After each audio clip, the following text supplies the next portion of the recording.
right. Look at this. This big old mama right here. This isn't even a week old right now. Or I should say, the fruit didn't even didn't even pollinate successfully till not even a week ago. This is maybe like 4 or 5 days worth of growth. It's close to a week, but not exactly. And this is going to take, this variety is the larger variety, so it's going to take like even longer to grow.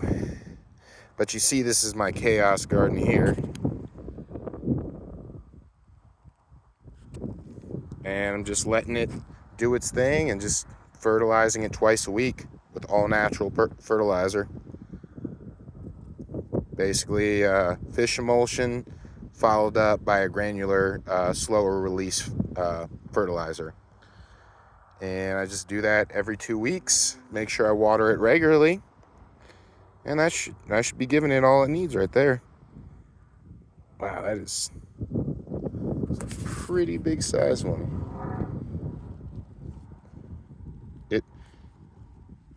Oh man, it already weighs like maybe 10 pounds, like, well, not 10 pounds, like maybe like 4 or 5 pounds, it feels like, at least.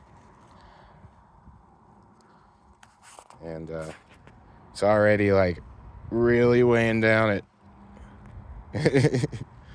So the only thing I'm worried about is making sure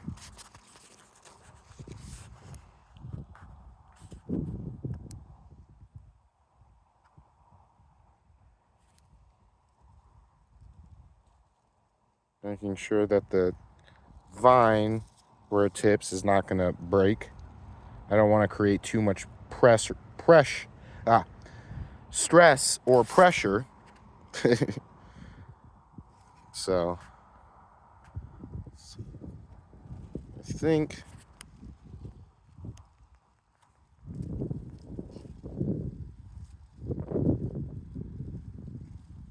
see, that's why I don't want to move it too much. Oh. Yeah. All right.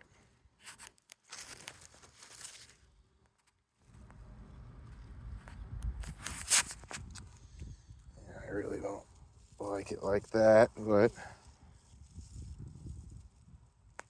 there we go. That's probably going to be a lot better.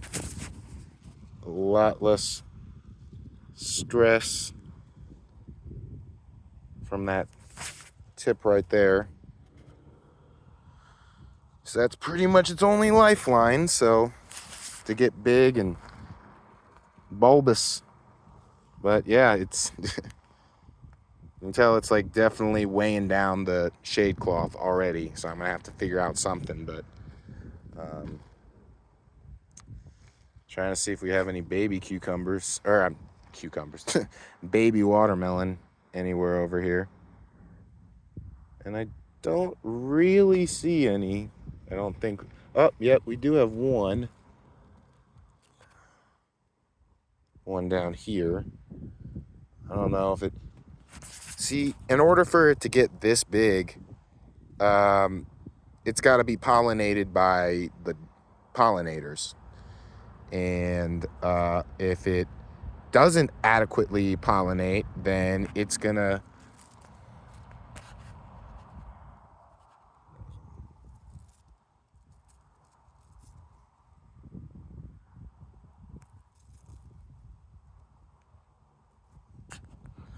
stay. Basically, I don't think I can get it quite in the view of the camera, but it's gonna stay small and then probably turn black and fall off if it's not pollinated successfully. So, but once the cooler temperatures cool down a little bit, then I can remove the shade cloth.